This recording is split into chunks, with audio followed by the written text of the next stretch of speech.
All right, I'm getting the notification that we are back online.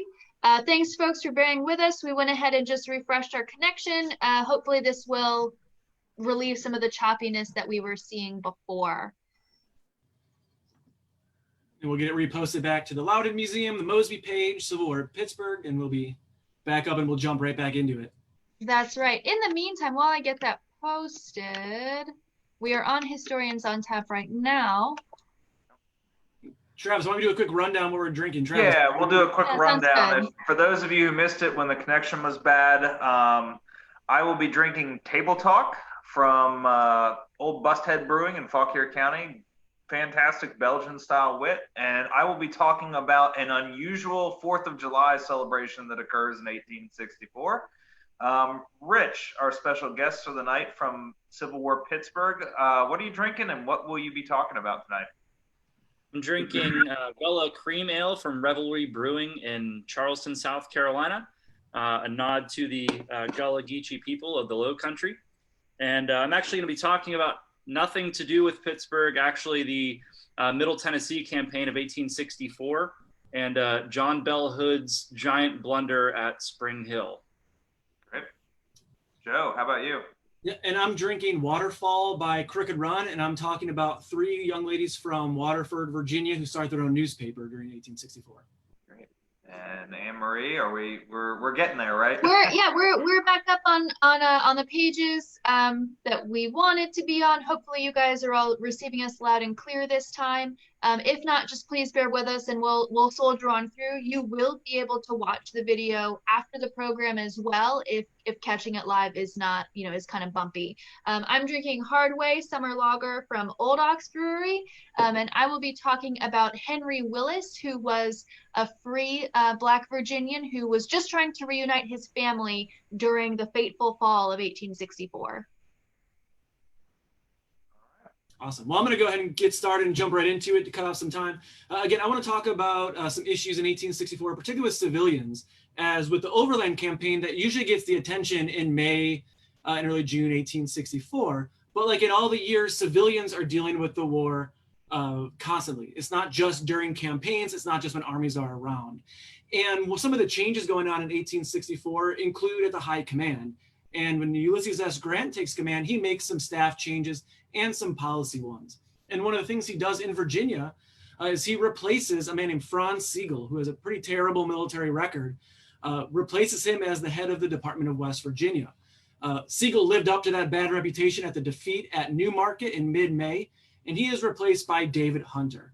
And David Hunter goes about implementing a much harder war policy that will then impact civilians, including all civilians, whether they're pro-secession or not.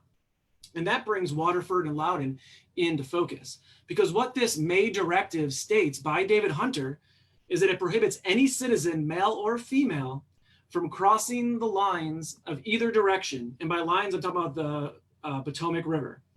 And what this meant was that it's particularly difficult for those who are near the Potomac, if they have family ties across the river, economic ties, lines of information, all of that gets cut with a more strict policy of using that as a border. And for Waterford, Virginia, it's a Quaker community. It's a more pro-union community. And what that meant was that a lot of the males of Waterford had fled by 1864. Some of them had gone to Point of Rocks, Maryland, just on the other side of the Potomac to avoid conscription. Others had joined Union units fighting for the Union Army. So it meant there's a lot of females in town. And one of those females in particular was named Lizzie Dutton.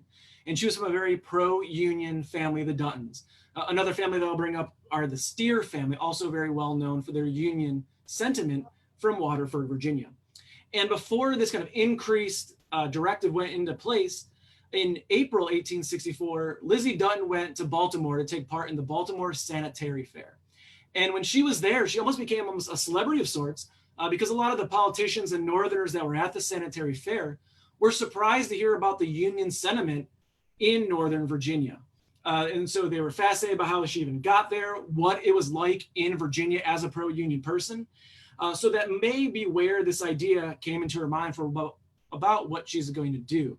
But when she returns back to Waterford, again, it's a tough situation for pro-union sentiment because people like the Mosby Rangers and other units are regularly around, and they target pro-union people, with houses being gone through, supplies being taken. So with that in mind, Lizzie Dutton, her younger sister Lida, and another Waterford lady, Sarah Steele, come up with the idea of writing a pro-union newspaper that would tell the story of what it's like in a place like Waterford, Virginia, and let people outside of that kind of blockade area see what life is like under Confederate occupation.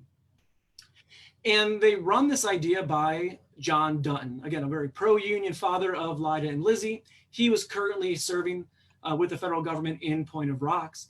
And Lizzie actually sneaks across, I should say, the Potomac River to talk to John about the idea. He must have been in favor of it. And he even says that if they can write this newspaper, he will get it to an editor of the Baltimore American in Baltimore to get it published. So Lizzie sneaks back across the Potomac River, and the three ladies go about doing this pro-union paper. What's so fascinating about this paper is that this is a very, again, pro-union, unabashedly pro-union, pro-Abraham Lincoln newspaper. And they don't hide their sentiments when they're working on this first edition. And the goals of this seem pretty straightforward. For one, they want this kind of blockade of sorts to be lifted, because that's one of the problems bringing them a lot of troubles in Waterford. They want to raise money, and what they'll ultimately end up doing is selling the newspaper for 10 cents, and all the proceeds are going to go to the U.S. Sanitary Commission. And they also probably want to raise the idea of maybe bringing federal troops to Waterford to help out to protect them from Mosby Rangers, among others. And one thing that's so fascinating is this takes a lot of courage, what these three ladies do. Again, most of the men are away from Waterford. They're young ladies in a dangerous situation, and they don't hide who they are when they start working on this paper. They have their first names directly on the first edition of the Waterford News. They have just under the masthead in big letters, Union Forever. And they vocally advocate for Abraham Lincoln's election for the fall of 1864. And they realize who their audience is as well when they're writing this newspaper. And they are appealing to Union soldiers who they figure are going to be their primary audience, especially those along the border.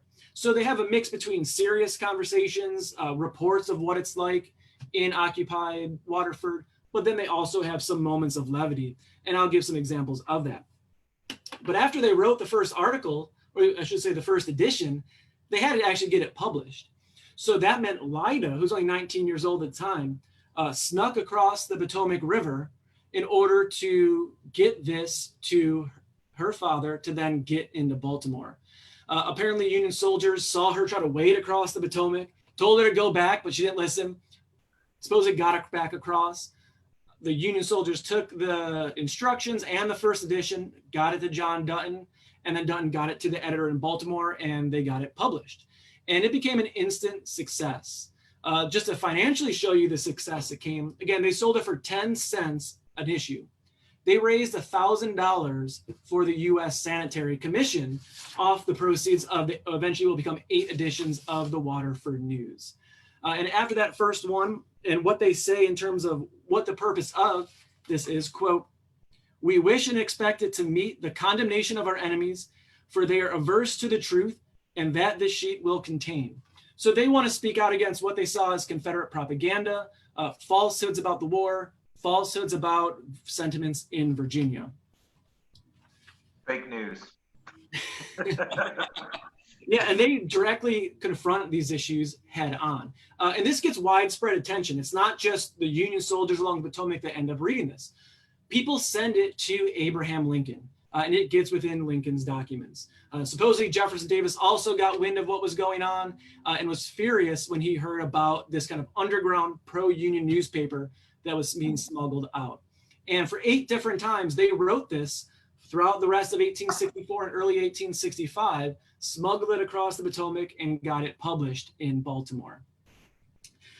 After the war, I'll talk about some of the things they particularly say, but after the war, this kind of gets forgotten about in Waterford.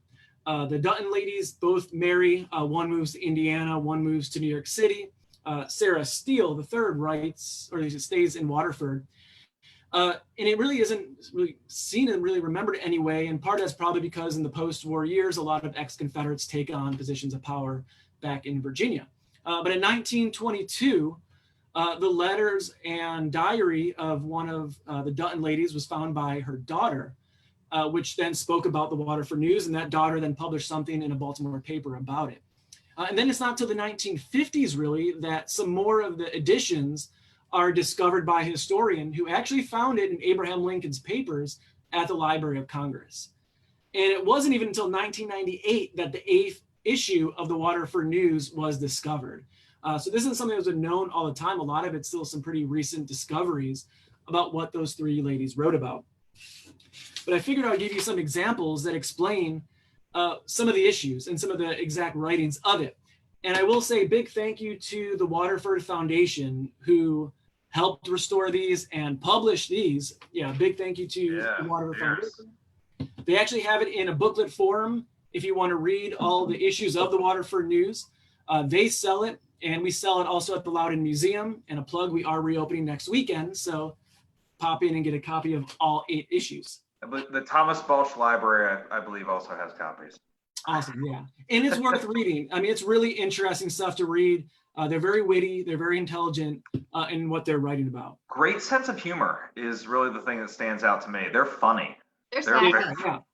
They're writing about serious issues. Like, they make a really great case for why Union soldiers should have absentee voting, so the soldier's voice can get heard. One of the issues covers that.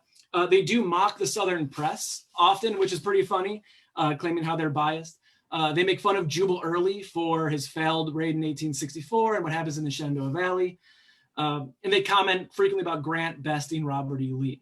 But again, they're also hurting from Union policies too, where Union policies are not differentiating between pockets of Unionists and secessionists.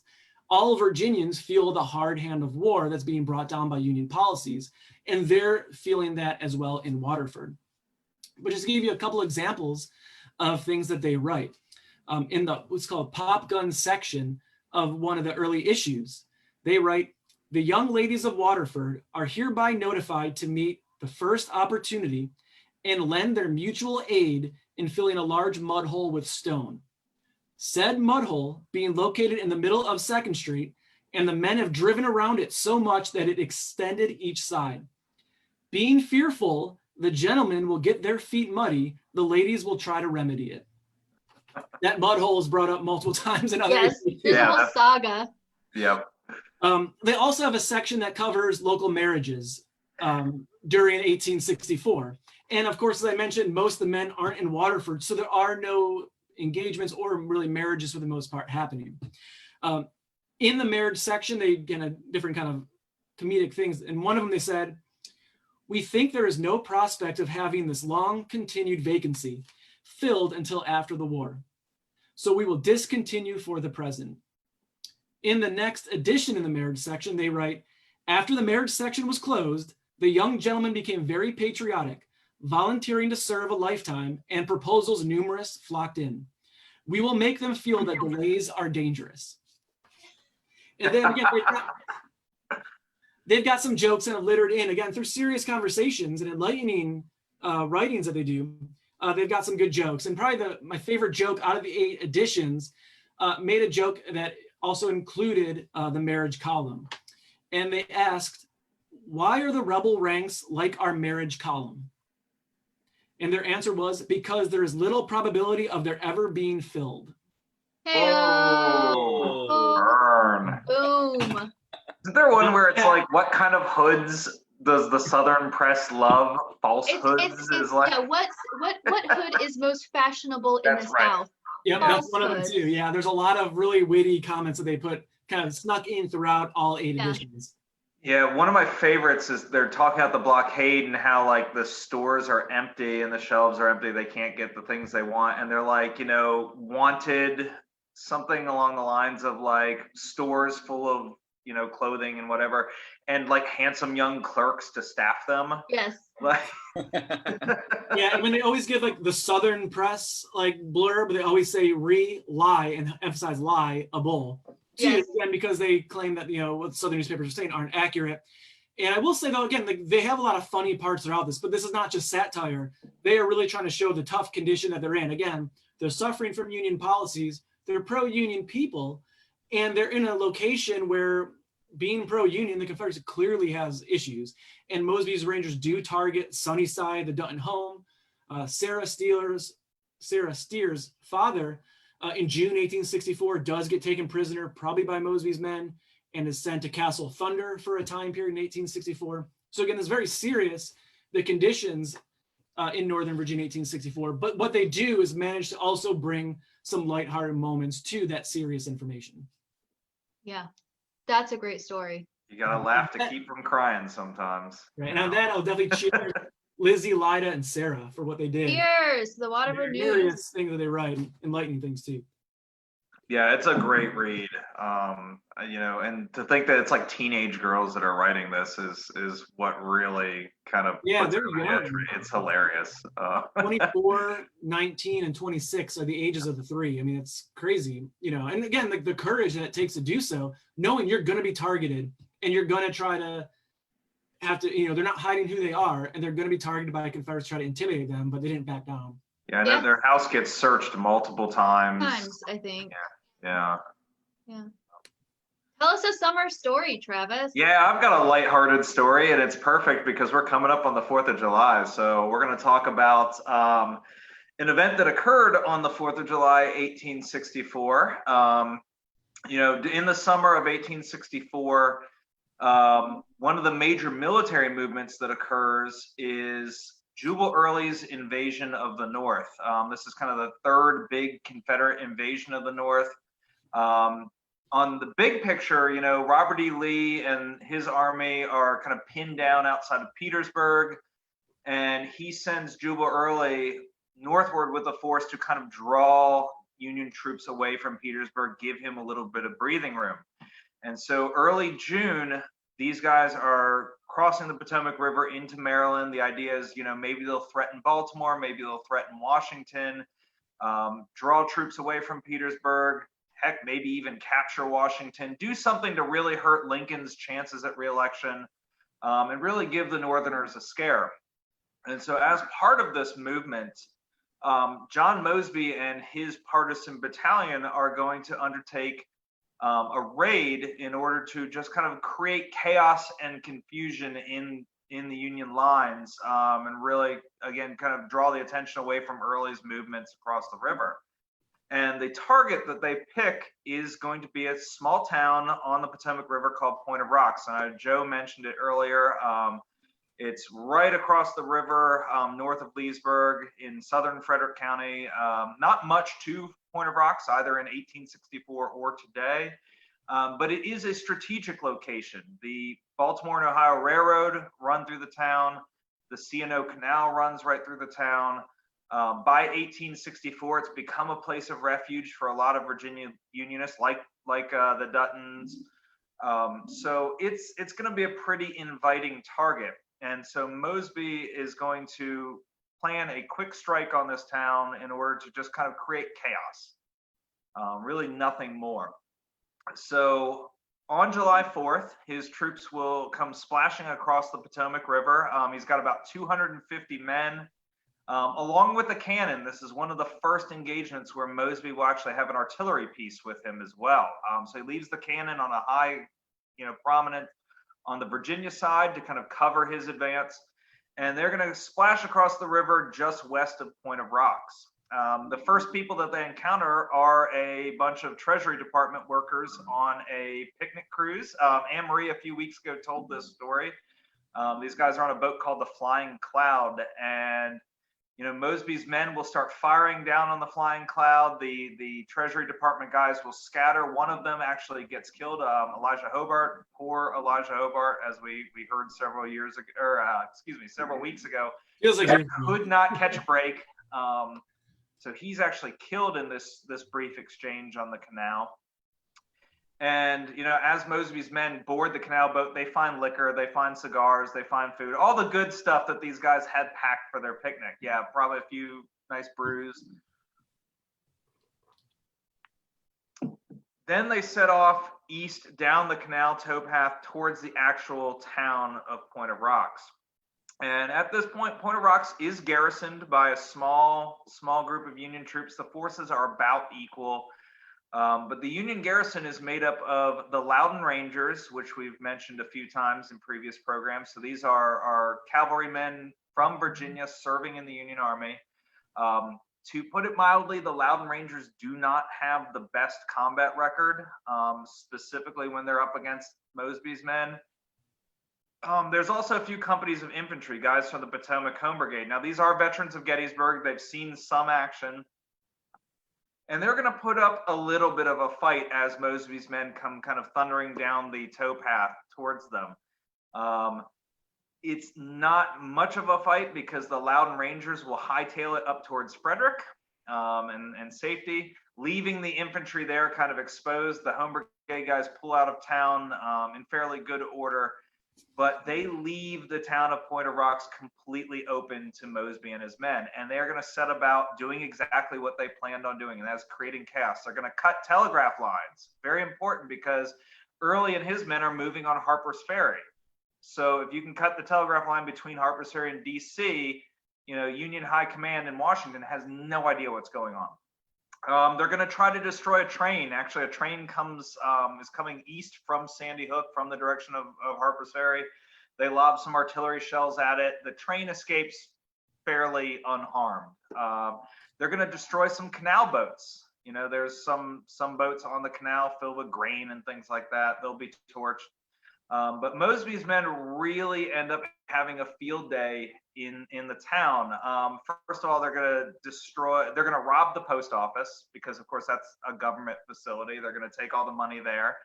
And then they're going to turn their attention to private property. There's a number of stores, 4 or 5 stores in town. They are going to go absolutely buck wild looting these places. They steal everything that is not nailed down, and they destroy whatever they can't carry off. So you read descriptions of these guys. They start taking liquor, they start taking food, they start taking clothing, and then they start getting into all the stuff that, like, you know, really isn't useful to a soldier necessarily. They start taking things like fabric. This raid will go down in history as the Calico Raid, or the Great Calico Raid, because they steal so much fabric. They steal like hoops for ladies' dresses. They steal hats and boots and bonnets. Like I said, literally anything that's not nailed down. They torch a warehouse. There's a warehouse full of grain there that belongs to, he's a Virginian who has come to the Maryland side of the river, so they torch that. There's accounts of them like taking candy, literally anything they can get their hands on. There's a cool account from one of Mosby's men, says, you know, the men resumed their march bedecked in a very grotesque and original manner with their captured goods. As they passed along the road, some arrayed in crinoline, some wearing bonnets, and all disguised with some incongruous and fantastic article of apparel. They looked like a company of masqueraders. So, you know, I love this image of these like rough and tumble Confederate cavalrymen, like with bonnets and hoops and like calico fabric draped all over their horses, ribbons on their horses. They really had a field day. But the weirdest thing that they find when they loot Point of Rocks, Maryland, is the Eagle Cake. And this is like one of my favorite Civil War stories.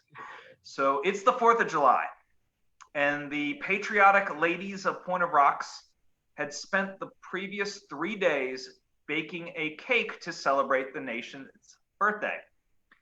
This was a cake in the shape of a spread eagle that measured 25 feet from beak to tail. It took them 3 days to bake this thing. And the descriptions of it are absolutely, they had sent away to Boston for the molds to make this thing. It's taken them 3 days, like day and night, baking the pieces to piece it together.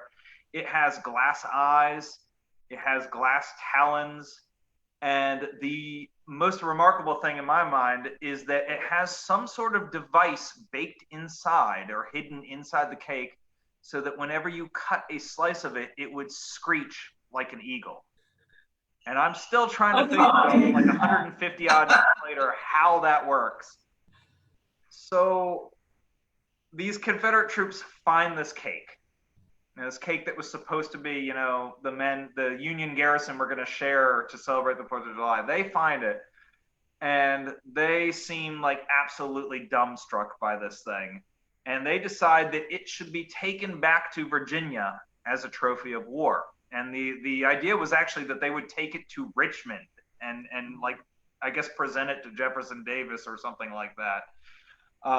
So the first obstacle is like, how do we move this 25-foot eagle cake back to Virginia? They burned all the canal boats, so there are no canal boats. Also, hungry soldiers all around. Yeah, and like, you gotta imagine, like, these guys are in bonnets and ribbons, and they're like half drunk on everything they've looted out of the stores. They're trying to figure out how to get this cake across the river. So they build a raft, they float it across the Potomac, and once they get it onto the southern shore, they requisition a wagon from a local Unionist farmer. They take his ox cart, they load this thing onto the wagon, and they head south towards Leesburg. That night, the owner of this cart, this Unionist farmer, calls together some local African-American, slaves that he knows, enslaved people that he knows. And together, while the Rangers are kind of sleeping off their drunken stupor, they sneak the eagle cake out of the Confederate camp, and they hide it somewhere in a cave along Goose Creek, just south of Leesburg. He writes about how he secreted his load in one of the caves that he had known along the banks of Goose Creek. So you've got, the next day, July 5th, these hungover raiders wake up, and they cannot find the eagle cake. And they actually go to the guy's house, but like, he had snuck back home and like gone to bed and played it off totally innocent. No idea what happened to the cake. This is not the end of the eagle cake. This same Unionist farmer, weeks later, after Jubal Early has been repulsed at the gates of Washington, he's re-entered Loudoun County, he's being chased across Loudoun County by the Union Army. He goes to General Wright, who's commanding the Union Corps in Loudoun County, and he says, hey, I know where they hid this eagle cake. You guys should get it back. So Union forces recover the eagle cake like 3 weeks later. Gross. God only knows what that cake looked like after being stuck in a cave for 3 weeks, but it must have been awful. The Union forces load it onto a wagon, and they bring it with them as they pursue Early's army across Loudoun County, across the Blue Ridge Mountains, and into the Shenandoah Valley. And while trying to float the eagle cake across the Shenandoah River, the raft that it is on overturns. The cake is lost to the Shenandoah River. But it's this really amazing back and forth for a few weeks of like, who's going to keep the eagle cake, and like why they brought it with them to the Shenandoah, like who knows. But it certainly was a memorable 4th of July for the people of Point of Rocks and for Mosby's Rangers, and for anyone caught up in the saga of the Great Eagle Cake of '64. So yeah, I will drink to that, to the eagle cake. So now we're totally going to bake an eagle cake for the 4th of July, right? I think so. What I heard is that parts of it are still in the Shenandoah, so we're going to have to... Yeah, it was probably like rock hard after 3 weeks of sitting in a cave. So it reminds me of a Simpsons episode where Homer's like chasing down a flying pig. He's like, it's still good. It's a little wet. It's still good. It's still good. It's still good. Yeah, there's a great eyewitness account from when it goes in the Shenandoah. It says, I was told it was beyond description. Suffice to say, the greatest confusion prevailed. Everyone wanted his own plan adopted to save the bird. And before anyone that the men suggested could be adopted, to their utmost dismay and horror, the bird gave one shriek and then sunk to rise no more. Hashtag save the bird. Save the bird. Travis, on Facebook, Heather asked about the location of the caves around Goose Creek. Do we know, or are your thoughts over there? We do not know where the eagle cake was hidden. There could be cakes anywhere out there on Goose Creek. You heard it here, folks. Yeah, we might have to take like a kayak trip down Goose Creek to see if we can figure it out. It was somewhere in the vicinity of Leesburg, but that's all we really know. There's also so many weird things that people like float in on different rivers around here. I mean, we've talked, some of these stories have covered like weird makeshift boats. We just have to have a day of like trying these all out. Like we got people just like walking through the river. We got like weird little boats. It can be a regatta theme. River, like canal disasters. One guy rode across in a coffin. Oh yeah, that was Dealing with a picket. Yeah. Now, not to like harsh everybody's good times, but the Calico Raid was not all fun and games. We mentioned Elijah Hobart, who was this Treasury Department guy. He was killed. There was also a civilian casualty that occurred. An 18-year-old young lady, Hester Fisher, was actually struck and killed by a stray round while standing on the porch of her house in Point of Rocks, which, to kind of tie back to something that Joe talked about, in 1861, at the beginning of the war, Point of Rocks is seen as a secessionist town. A lot of the people there are Southern sympathizers. By 1864, the local opinion really begins to turn, because this is not the first time they've been raided by Confederates. And especially the death of Hester Fisher really turns the local populace against Mosby's Rangers in particular, but against kind of, Confederate soldiers who are raiding back and forth, because, here's, a completely innocent young lady just killed on the front porch of her home, accidentally, of course, but, a casualty of the Calico Raid. But, it's interesting that I guess you could call Hobart a civilian at this point too. Yeah, absolutely. Yeah, so 2 civilians are the only deaths that occur during this raid. There's a handful of guys wounded, but and one not all eagle fun cake. and games. But the eagle cake is pretty cool. So yeah, and you mentioned those stores being raided, like the Dutton's family store.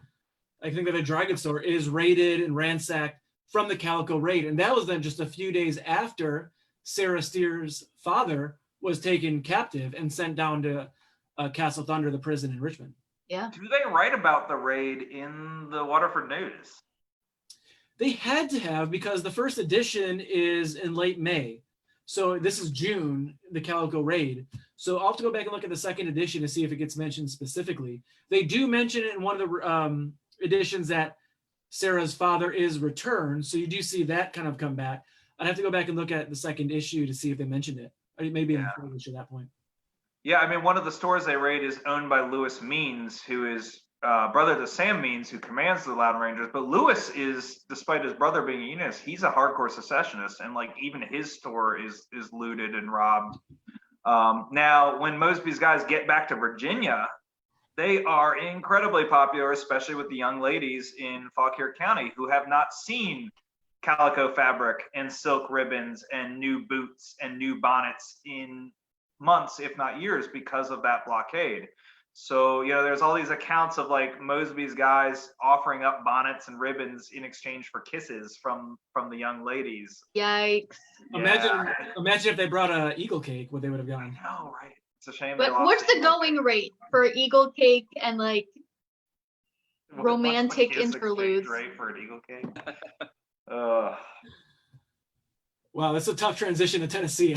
Yeah, let's take things west. I want to say you took the cake with that one, Travis. Oh, ouch. Puns roll on. Also, it's 2020 now, and why can't we have a 25-foot screaming eagle cake now? I mean, who's stopping us? My birthday's in a few months. I kind of want that. All right, we'll prep. My birthday now. If we can't do it by the 4th of July, and we'll get to work and put our energies to it, we'll do it for your birthday. March 20th, 2021. We'll make the cake in like a month, and then we'll just put it in a cave somewhere until your birthday. Yeah. Happy birthday, make me find it, a stale cake. Yeah. In rural Virginia, that's fine. What do you got for us? Well, we're going to take a little shift over to the Western Theater here in 1864, which I feel like it maybe isn't as lighthearted as what's happening at the Point of Rocks, with the exception of those 2 casualties. So we're going to talk a little bit about the occurrence at Spring Hill, Tennessee, which if anybody is familiar with Spring Hill, Tennessee, it sits about 20, 30 miles south of Nashville. So the Battle of Spring Hill occurs during the Franklin-Nashville campaign. And honestly, in my opinion, what happens at Spring Hill is kind of decisive, even though it's not a huge action during this campaign. It kind of decides what's going to happen with the rest of the campaign, and really decides the careers of a lot of people after the fact. So in the fall of 1864, you have Hood's Confederate Army of Tennessee, who had just left the Atlanta region.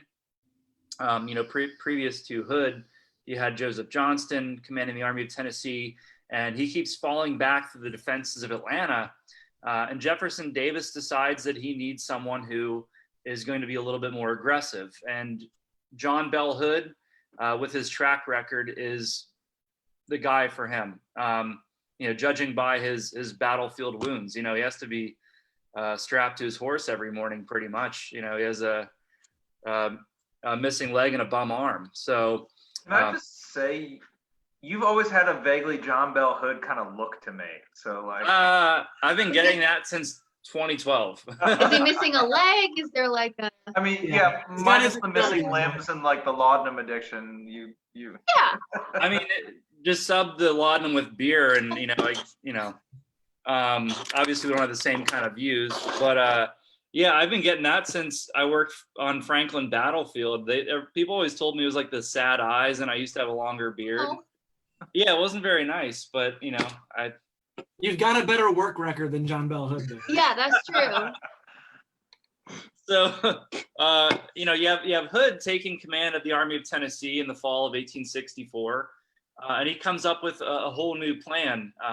Instead of attacking Atlanta or trying to keep Atlanta, Hood sets his eyes on Nashville, Tennessee. In 1864, Nashville, Tennessee is a major railroad hub.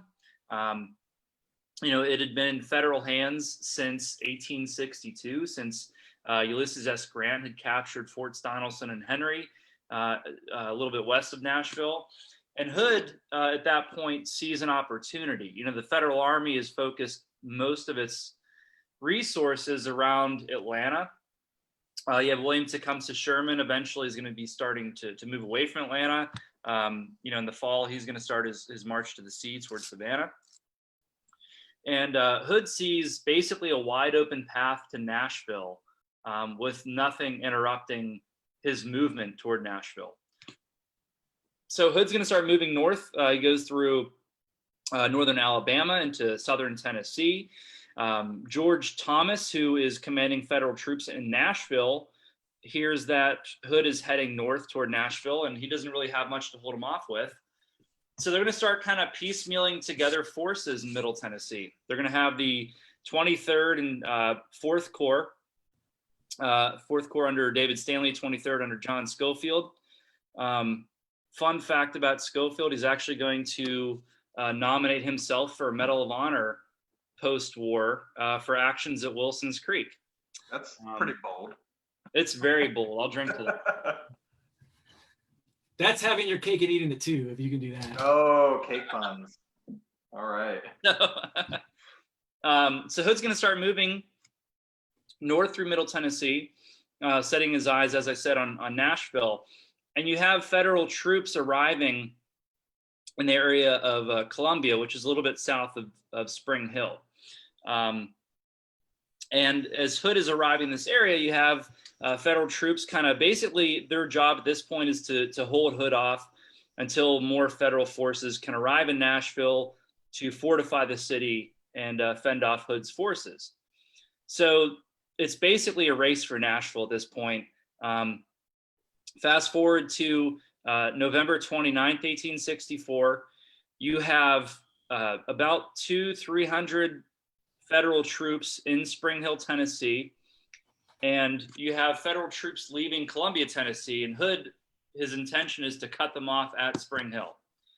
So he's going to send his Ben Cheatham's corps to Spring Hill, leading with Patrick Claiborne's division. I'm sure most people have heard of him before. And Claiborne's division is going to spar with some of these federal troops in Spring Hill, as well as Nathan Bedford Forrest Confederate Cavalry, which is about 6,000 troopers. So the Federals in Spring Hill are outnumbered. Things aren't looking very good for them. And the Confederates start to arrive late in the day on November 29th. And as they arrive up there, as actually John Bell Hood starts to arrive in the field, he's going to order Ben Cheatham to block the Franklin Turnpike, which is the main road that, you know, leads from Columbia to Spring Hill to Franklin and Nashville. It just goes straight up through Middle Tennessee. And Cheatham doesn't do it. And he passes the duty off to A.P. Stewart, one of Hood's other corps commanders. He doesn't do it. They pass it off to Nathan Bedford Forrest. He is low on ammunition. He doesn't do it.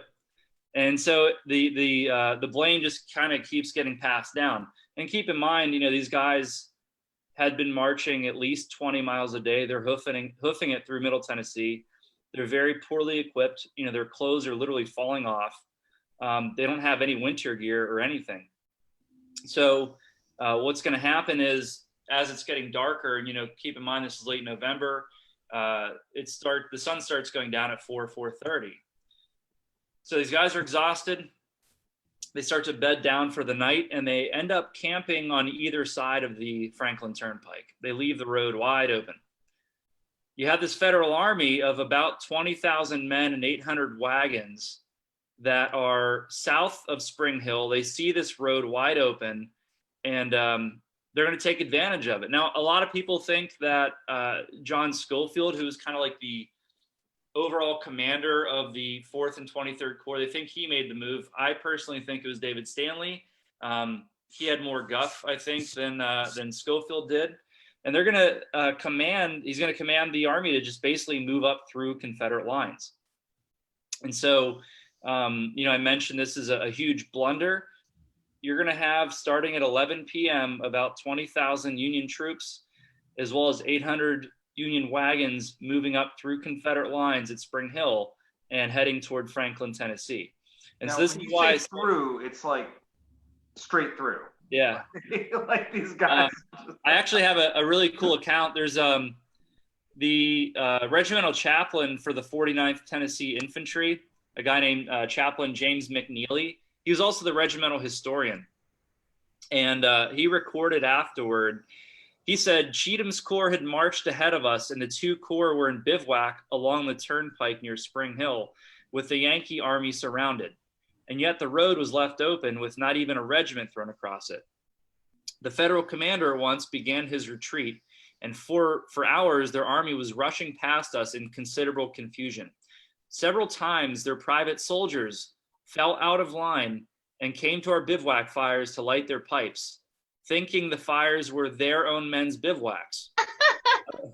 Of course, they didn't get back to their own men. The next morning, Wednesday the 30th, the scene along the road indicated the haste of the federal retreat. Wagons overturned, cannons and caissons dismantled, muskets and cartridge boxes and canteens thrown away, knapsacks and haversacks discarded. It was plain that the federal general had escaped with his whole army and in very good condition, and all because someone had blundered. So that kind of gives you an idea. There's other counts just like that one where federal troops are just falling out of line and walking up to Confederate campfires, and still nobody really says anything. And then, you know, the next day, the 30th, the Confederate army is basically spanked at Franklin, and they're going to take, you know, 7,500 casualties because the federal army had time to entrench themselves south of the city. 2 weeks later, they're just, you know, the nail in the coffin is at Nashville. And then, you know, Hood's going to resign about a month later. So that's why I say Spring Hill is kind of like the most pivotal point of the Nashville campaign, even though there's not a whole lot of, you know, casualties that are exchanged there. And then probably one of the most, I would say one of the lesser known engagements during the late 1864 campaign as well. But if you ever get a chance to check it out, there is still parts of Spring Hill that are preserved minimally, but there is some stuff still there. And I believe there was we used to have a documentary that we played at the Battle of Franklin Trust that kind of talks about this quite a bit too. Awesome. The blame gets passed around. I mean, decades after the Civil War is over, these guys are still writing back and forth and blaming each other. Yeah, no, you didn't block the road. You didn't block the road, and it's published in a couple different newspapers moving forward. John Bell Hood wrote about it extensively in his memoirs. Ultimate grain of salt take what I think John Bell Hood wrote in those memoirs. Yeah. Like those things are crazy if you read those. Yeah. Although I mean, it sounds like for Hood though, I don't know if this was the last nail in the coffin or if it was the icing on the cake. Oh. Oh my God. Hey. Oh, Anne-Marie. Everybody got one in. I got a sympathy drink. I think we've all been in those situations, like at work and stuff, where it's like, wait, I thought you were going to take care of that. Like, yeah. No, I thought you were. No, you got that right. 20,000 men just walked out. Yeah. Wow. I like to think like all during that night, you could feel the breeze coming off the road, right? As these soldiers are just like hoofing it. Well, you're going to be hearing the wagons and everything. Like, there's You talk about dismantled wagons, guys dropping muskets and things like that. You're not hearing any of this. And then, if you look at the years after the war, for example, if you're familiar with Wiley Sword, I think he's a Hood biographer and he studied the Army of Tennessee quite a bit. He actually blamed it on, his suspicion was that Hood was so doped up on laudanum that he had no idea what was going on. Now, there's no real evidence to support that. And I think a few years ago, one of Hood's descendants actually came out with a book. They found medical papers, I think, in New England from Hood's doctor that basically proved that Hood was no longer on drugs by the time the Nashville campaign rolls around in late 1864. So it was just, pure blunder. There was no drugs involved. Yeah, certainly a controversial figure. There's in the Civil War, there's a lot of examples of guys who I think were kind of promoted beyond their ability. Hood as a divisional commander is, one of the most well-regarded divisional commanders in the Army of Northern Virginia, but you put him in charge of an army. It's kind of like Burnside, when you stick him in charge of the Army of the Potomac, it's like blunder after blunder. Yeah. I think people have a ceiling. And to chime in on that, I mean, we mentioned like the arm and leg comments. I mean, he loses limbs during the war, and it reminds me of someone like Richard Jubal, who's a fantastic division commander. The guy loses a leg, and he is never the same after that. I mean, he gets promoted to corps command after Jackson's death. So, I mean, I don't know what he would like with two legs, but with one, it's not very good. And like, he just loses such an instinct. And I mean, I know there actually have been studies about like how that does affect you mentally. But like, for Hood, if I'm not wrong, like he resigns and then is he doing nothing? And then he is replacing Joe Johnston in Atlanta's defenses. Is that what it is? Hood he replaces Joe Johnston in Atlanta and still obviously doesn't, help that situation at all. Is that correct? Then, and Hood after in January of 65, after all is said and done, and after they move back through Tennessee into Alabama toward Tupelo, Mississippi, he tries to seek a new command. He wants to be put out in the Trans-Mississippi Department. And really, by the time all is said and done and he finds a place in the Army in a new department, the war is over. And Hood surrenders. I think he surrendered in late April.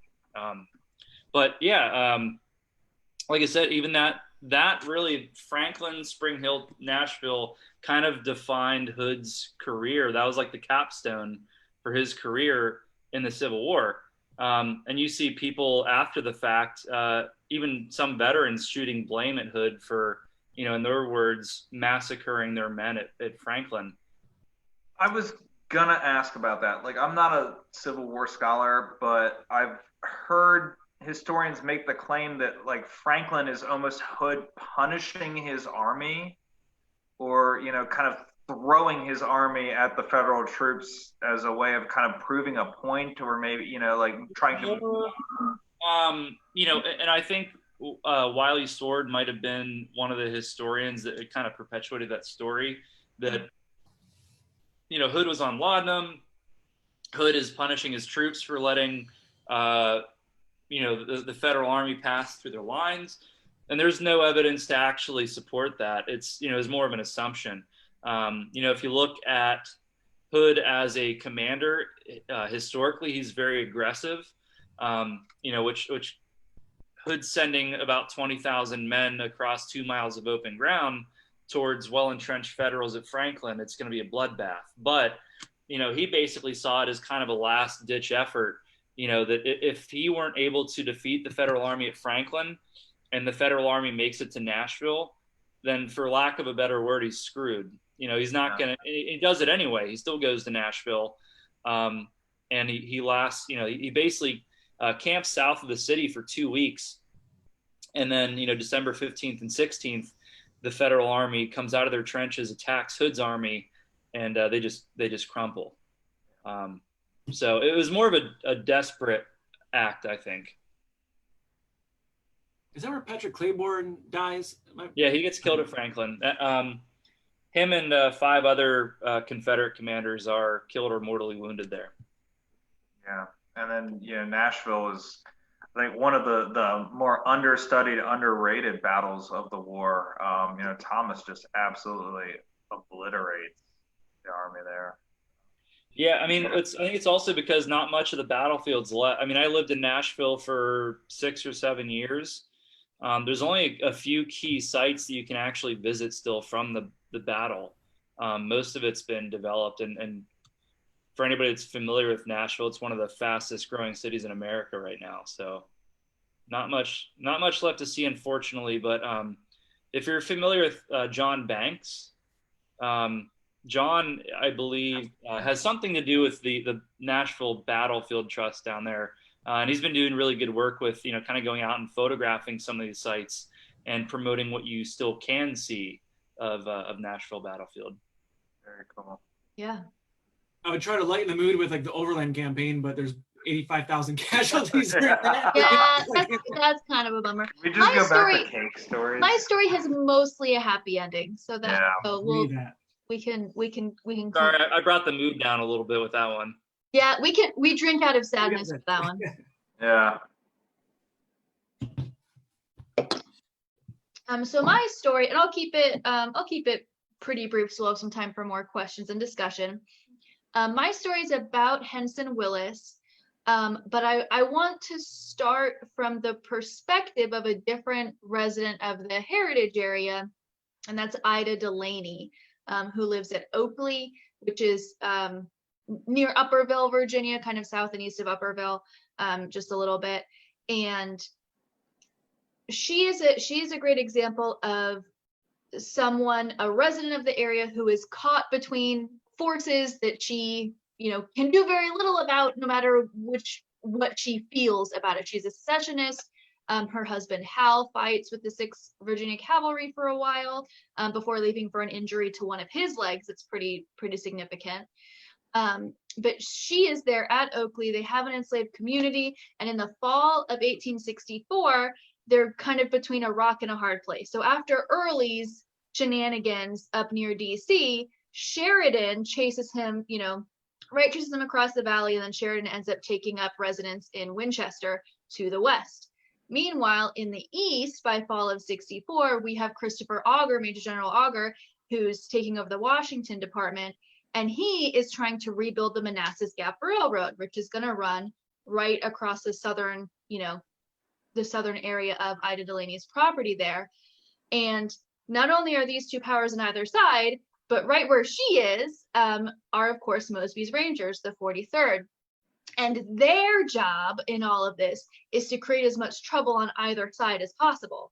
So during the summer and fall of 1864, Mosby is sending raids west to Winchester, east towards Fairfax, trying to screw things up as much as he can for them, which is all well and dandy for Mosby, except that it means that we're going to have Blazer scouts from the Winchester side, and then the 8th Illinois and other units from the eastern side, am I getting those directions right, west and then east, who are going to be then coming back to get retribution on the Rangers. So all of the residents, whether you are folks like the Duttons in Waterford, or whether you are the Edmonds in Salem, now Marshall, or if you're the Delaney's near Upperville, you're just there, right, for a lot of this.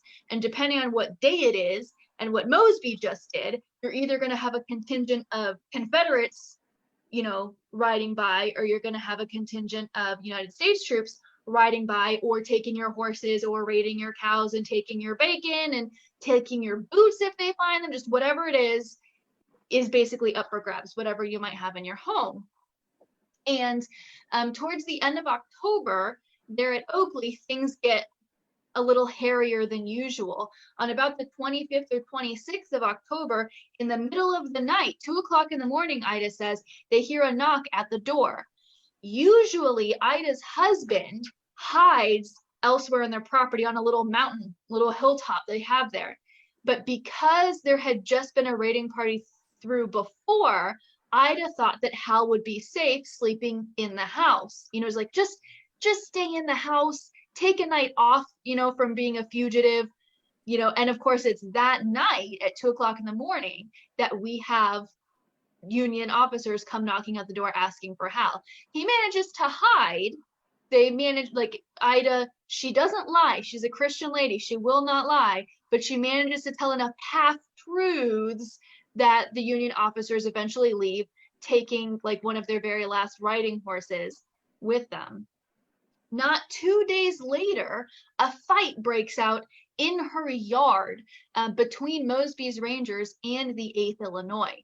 The 8th Illinois had been down for some other kind of business, and the Rangers saw them, and under Walter Franklin, set up a very misguided kind of trap for them, in which one detachment of Mosby's Rangers ended up penned in between a fence and a ditch.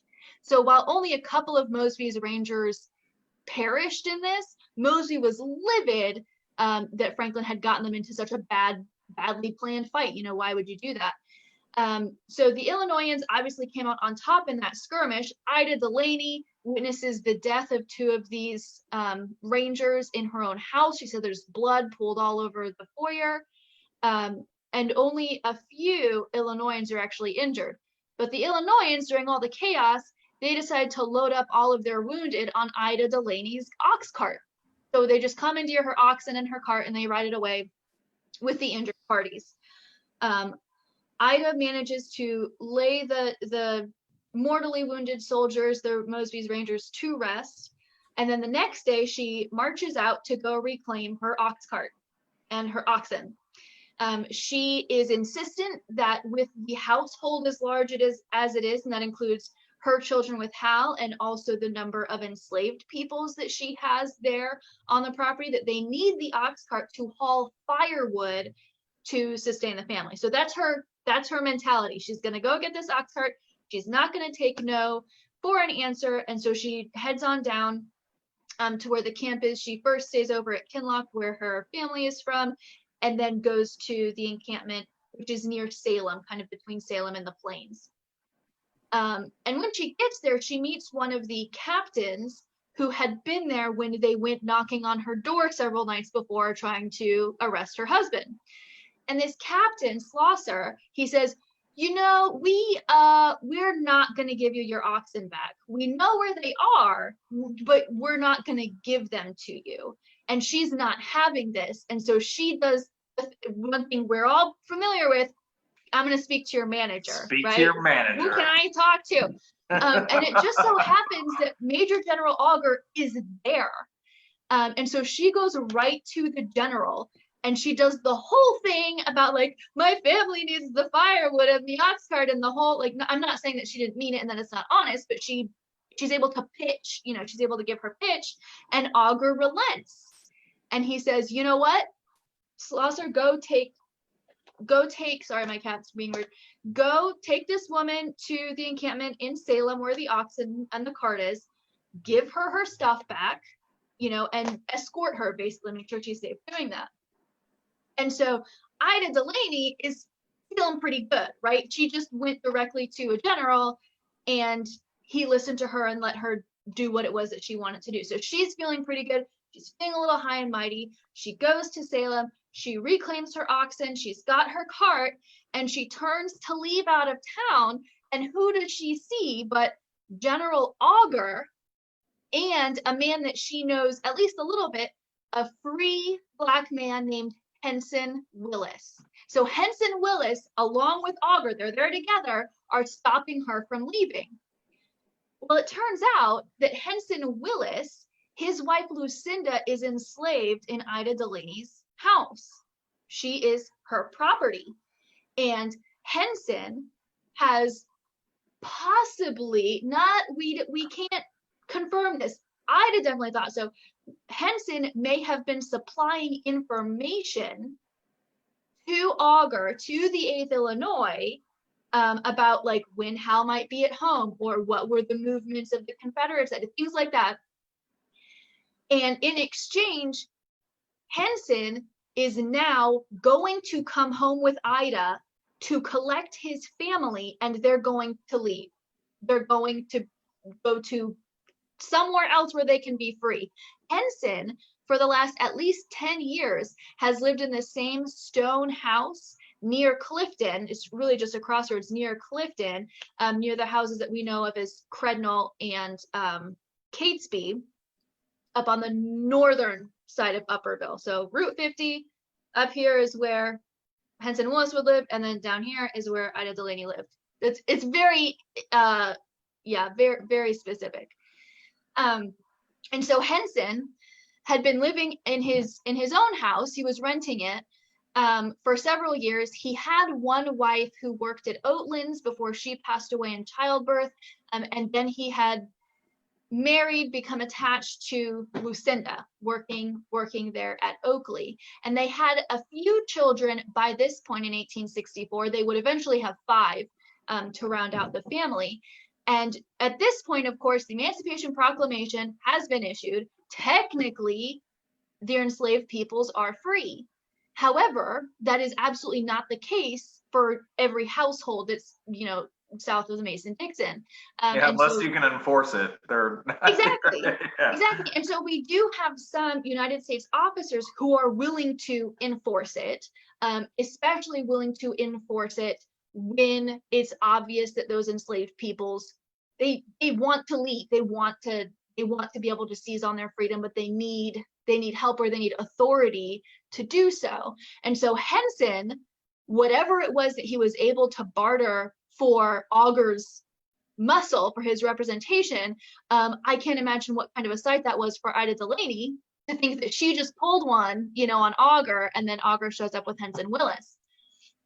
So Henson demands surety from Ida that he will be able to go home and collect his family and return to the Union camp unmolested. And Ida keeps demurring, right? She's not going to lie, but she says, well, technically, I don't own Lucinda. Technically, Hal does, my husband does, so I can't promise anything, kind of a thing. And Augur says to Ida, if he and his family are not here by sundown, I will hold you personally responsible. So Augur's not having it. Henson and Ida go back to Oakley. Ida's livid at this point because she feels like all of her authority has been undermined. Lucinda pretends like, oh no, I didn't want this to happen, but it's clear that she had already packed her things, right? Like she was already ready to go. So they're able to leave. But within a few hours, Ida Delaney's next journal entry writes that they had been arrested, that Henson Willis had been arrested before he could even get back to the Union camp. And that's only a few miles away. Salem is one of the closest places you could get to from Oakley. Arrested by who? Arrested by Confederates. I should be more specific. Yes. I don't know which Confederates or who, or a detachment, if it was Rangers, if it was civilians, I don't know.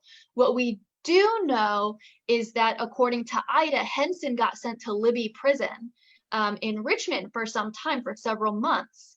I don't know what happened to Lucinda and the children during that time, but what we do know is that shortly after the Civil War, the whole family were living together again in Henson's house near Clifton.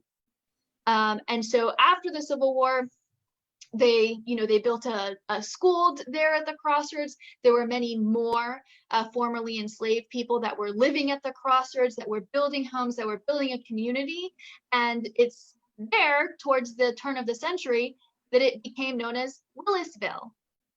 So it's a really interesting little community story, because Willisville was recently added to the National Register of Historic Places, and it's Loudoun County's only historically Black community to be on the register. And there's also a foundation there too, and it's named for Henson Willis and his family. His grave site is still there. He's buried with his son, who's also named Henson. His wife, after his death, moved to New York City to live with a daughter. But there are still a lot of folks in this area that can claim relationship or kinship to the Willis family, and that's a little bit of their story. I mean, that's a bold move, showing up with a major general in the United States Army being like, give me my family or else. Yeah, and when Henson doesn't show up, Augur arrests Ida Delaney for a short time. She is actually detained. So he calls her bluff. He calls her bluff. He doesn't. He threatened to ship her off to Washington D.C. for imprisonment, but instead she's confined in like the plains for a little while. It's no big deal, but it scared her. It scared her pretty good. But there was no evidence that she had anything to do with Henson's arrest, as far as I can tell. So I assume that's why there was more leniency and less jailing. Wow. Apropos of nothing, Christopher Augur had some of the greatest sideburns in American military history. Like, they're stupid. How do they compare to Burnside? I would say more spectacular. Oh yeah, so Burnside was very full and nice, but Augur's had distance. They're like wings. Ridiculous. Were they like the eagle? They may have been eagle-like. Well, that was awesome. Yeah, like I said, it's not a terribly long story. There's more I think that can be found about this. It's a story that you kind of have to read between different accounts to figure out. You know, Mosby's Rangers, a lot of their histories, of course, they talk about the fight at Oakley. Ida Delaney talks about the raids, you know, in the middle of the night coming to her house. But a lot of folks forget that whether they were enslaved, whether they were free, you know, there were other people living in the communities seeing what was going on. They had their own motives, they had goals, they had things that they wanted, and they had the bravery and the determination, you know, to try and make those things happen. Yeah. One thing I'm wondering, I mean, obviously we cover local stories to us in Northern Virginia, and we've covered issues, you know, from 1862 with eroding slavery and various emancipations and, you know, blockades. Rich, when you were experiencing in Tennessee, like, what is the experience for civilians in that area that you study? I was kind of wondering about a comparison between what we've talked about so often and maybe what you saw when you were working around Nashville. Well, so, you know, working in Franklin in particular, a lot of what I learned in that area, living in that area, and a lot of the stories that I heard from, you know, local people, stories that have been passed down, really, because a lot of those people who especially live in Franklin and kind of that part of Middle Tennessee have never left. A lot of them kind of stuck around. A lot of them aren't fans of Yankees. And I just, they're super nice to me, you know, and Those are your sad eyes. Yeah. It was John Hood. You look a lot like Hood. I like you. But no, everyone was super, super nice to me. But you could tell that, like, you know, generations back, there was some resentment toward, you know, federal troops in the area. You know, for example, in Franklin and Williamson County in particular, you know, you hear about headboards from federal soldiers being used as firewood in wintertime and not even batting an eye at it. You know, you hear about some of the atrocities that occur, especially in 1864, as federal troops are kind of passing through there. And, you know, some of those atrocities might be embellished upon. But you know, the civilian experience in that area, a lot of there. I mean, there are a lot of Confederate sympathizers, obviously, and there still are. But yeah, I haven't been back in a very long time. You know, it's been a couple of years actually since I've been back in Middle Tennessee, but that was kind of my experience when I was there. Was generally there was a lot of support for the Army of Tennessee, and you know, a lot of these people are directly related to the guys who were fighting on Franklin Battlefield or Nashville. You know, those families are still there. You see, there's actually during the Middle Tennessee campaign, as things are starting to wind down a bit. Obviously, these guys didn't know that the war was going to be over in a few months, but you see a lot of guys are starting to desert as they're moving into and out of Middle Tennessee in December of 1864. And honestly, if I think like one of the most popular private soldiers in the Army of Tennessee in late 1864 is Samuel Watkins. A lot of people have read his book Company H. Ken Burns uses that as a reference for his documentary. There's a lot of people that think that Sam Watkins himself might have even deserted sometime during the Middle Tennessee campaign, if that gives you some idea. Yeah, that's so fascinating because I had ancestors from East Tennessee, Carter County, Tennessee, which is famously like Unionists, and they served in federal regiments raised in East Tennessee. And like all the stories I heard were like, oh, the Confederate Home Guard came to our house and like stole everything and like harassed us and turned us out. That's the crazy thing about Tennessee is like it was split into, as I've always heard it from other people, it was the three states of Tennessee. You had East Tennessee, which was mostly pro-unionist. Middle Tennessee was kind of like cut down the middle, but probably leaning more toward Confederate sympathies. And you get into West Tennessee, and it's pretty much purely Confederate sympathies out that way. And so, yeah, in East Tennessee, toward the North Carolina border, you see a lot of, in these mountain towns, you see families at each other's throats. It's actually pretty ugly. Even bushwhacking and retribution. Yeah. I usually mention like Loudoun is not unique, but it is unusual, the situation. Like Loudoun's not the only one that has a divided county. It's not even divided equally in Loudoun, but in Eastern Tennessee, I mean, there's parts in Georgia, Alabama, Western North Carolina, Eastern Tennessee. There's a lot of pockets of resistance within the Confederacy that start crumbling from within.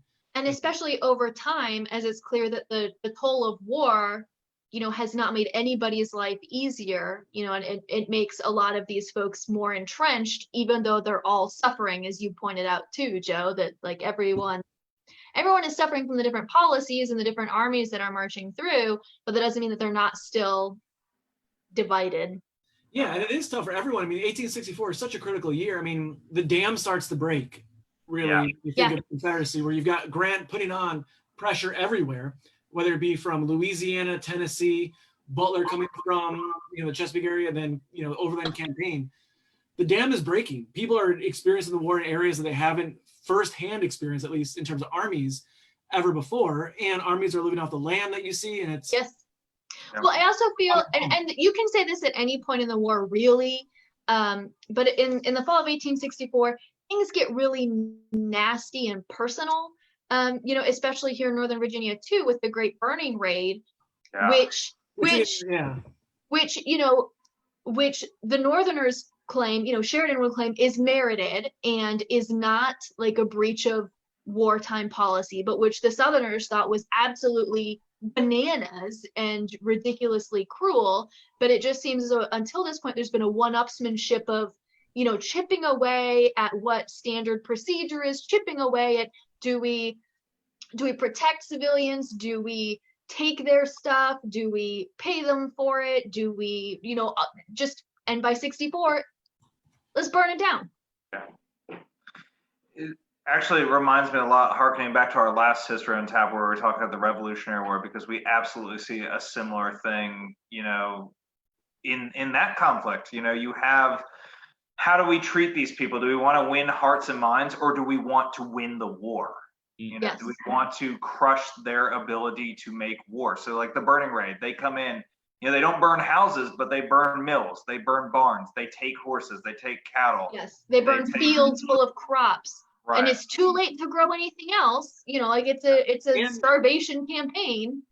Great point. And burning things of unionists, where they're not differentiating secession and unionists. This is the big picture kind of thing. But what happens are like the Duttons and Steers, like they suffered in 1864. They're unionists. They fall victim to the broader war effort where they're trying to win the war. I mean, But again, you can't differentiate. Mosby's Rangers don't care if the cattle they're using come from Confederate sympathizing families or from Unionists. They don't Yeah. care. So why should the Federals? Yeah. And in fact, the Dutton sisters too, they actually read about this, that when the burning raid comes, they sit on their fence posts and they lean out the windows and they shout, burn away, if it will keep Mosby's men from coming back. So like they get it. They understand how bitter it is and their own sacrifice too.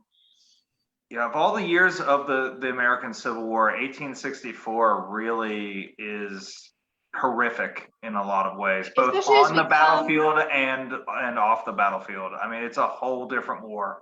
It's especially as we come to the very, very close of 64, you know, after the burning raid, and frankly, the election of Lincoln too, there's just this like, feeling in the South of like, what do we do now? You know, and I think the writing is on the wall, and I think people are seeing that, you know, and they just have to doggedly get through this horrible winter that they know is ahead. Right. I mean, because I'm not a Civil War guy, but really the re-election of Lincoln in 64 is what seals the deal. You know, and that going back to Early's raid on Washington, or, you know, the fighting outside of Atlanta, the fighting outside of Petersburg, you know, if any one of those theaters doesn't give, you know, there's a chance Lincoln's not reelected. But of course, you know, you have the fall of Atlanta, you have Sheridan's Valley campaign, you have, you know, at least in the North, some semblance that like we're going to see this thing through. I don't know. I might be way off base here. Not bad for a guy who's not a Civil War. I'm not a Civil War guy. Hey, if you want to talk 1781, we'll talk 1781. Oh my God. I would say definitely late 1864, especially, is year of the scorched earth when it comes to Union policy, and you know, as ugly as it is effective ultimately in kind of putting an end to the war. You know, between Sherman and Sheridan, their methodology of warfare is very effective. And honestly, like if you read just accounts of the average fighting man, for example, at Franklin or Nashville or any of those places, you read a lot of these guys' accounts and they're very forward and blunt about what they're seeing and doing on the battlefield. And I feel like their demeanor changes a little bit between 1861 and that point in time. They're a lot more graphic when it comes to describing the hand-to-hand combat, for example, that happens around the Carter House on Franklin battlefield. Really graphic stuff that, you know, you might not see in letters or journals earlier on, say in 1861. And I just noticed from, you know, pouring through hours of journals and letters from different guys who were on the front line in the trenches. And this kind of mentality was shared across the board. These guys at this point are becoming, I don't want to say numb, but definitely disillusioned. Yeah, disillusioned, disenchanted. It's no longer about valor and honor anymore. Yeah, it's survival at that point. Yeah, and like I don't know, you can't speak for, you know, particular ones, but not only is it moving from civilian to hardened soldier, but you're also going from volunteer to conscript. That's got to probably change the writing, where you get guys who don't even want to be there to begin with, that get stuck being conscripted into the army, and they're in this brutal war. And like for Virginia, at least, I mean, look at the battles of 1862 and 1864. I always show 1862 is brutal, but it's broken up over longer periods of time. Where in 1864 you condense violent conflict in a matter of 5 weeks of 85,000 casualties, really. Mm-hmm. And of new soldiers, but not all veterans. Like Sure. in the Army, the New York Heavy Artillery is involved in Cold Harbor. These people that are in the defenses of Washington, and now they're, in horrific fighting. I killed the conversation. Thanks for bringing it down. That's what we get for we want to do like a comedy show about a terrible war. Yes. How about that eagle cake, guys? Right. So that eagle cake. Thing that came out of 1864, a 25-foot long eagle cake. 25-foot eagle cake. And That's sassy a good jokes name for an by album. 25-foot eagle cake. Yeah, I don't know that 1865 is going to be much better. At least there's an end to it. Good news, everybody. Yeah, After that this, there will was not be any 66. more. Yeah. Oh. Yeah, so we are going to be, doing this over Zoom for the rest of June, and we've got some planned for July as well. We're also, hopefully by next week, we can announce an in-person one that we're planning for July. That should be official by next week, Thursday, we can announce. We're definitely looking forward to getting this in person. Hopefully we can even live stream those as well, potentially. Safe and socially distanced, but Exactly. still in person. We are also going to be taking a break for the 2nd of July. So I know you guys have been carving out your Thursday nights for us. You have that Thursday night to get everything done that you've been putting off every other Thursday night. Start baking that cake. Bake that cake. Hashtag save the bird. Rich, do you have anything work-wise, Civil War Pittsburgh-wise you want to plug or mention? Or I know obviously everyone should follow. You got Instagram and Facebook. Follow Civil War Pittsburgh. You guys have awesome content that you post every day there. Thank you. Yeah, I am still posting pretty regularly to Civil War Pittsburgh, as well as I'm one of the contributors to the Pennsylvania and the Civil War blog with you guys know Jake Wynn, Cody Aish, and Kendrick Gibbs.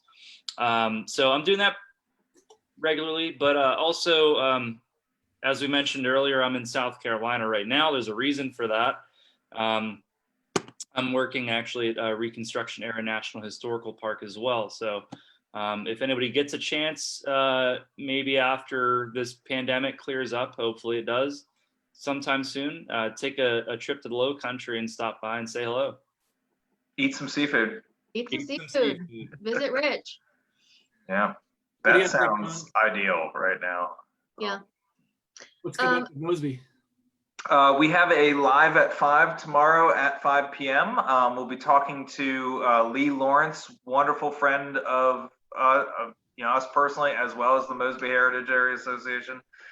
She's done a tremendous amount of research and transcription into Civil War era diaries from this area. So she will be discussing the diary of, she's doing the Cochrane diary, Mary Catherine Nolan Cochrane.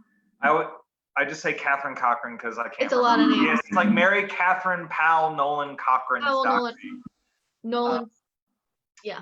She was a woman who lived in Middleburg, Virginia during the Civil War, keeps an extensive diary that covers everything from guerrilla warfare to treating wounded soldiers to self-emancipation of enslaved people. So it should be a really good discussion, and that'll be at 5 p.m. tomorrow on the Mosby Heritage Area Facebook.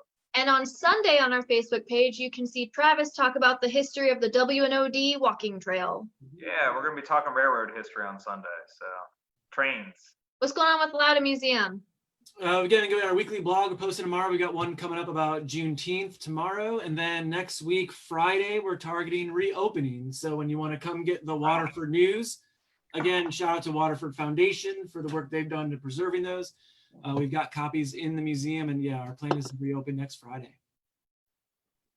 My last plug, I think I said it, but I want to say it again. If you're interested in Willisville, the Willisville Preservation Foundation does have a website that you can find out more about the early residents of Willisville, some of the architecture, and you can also go visit the town too. It's a neat little crossroads village.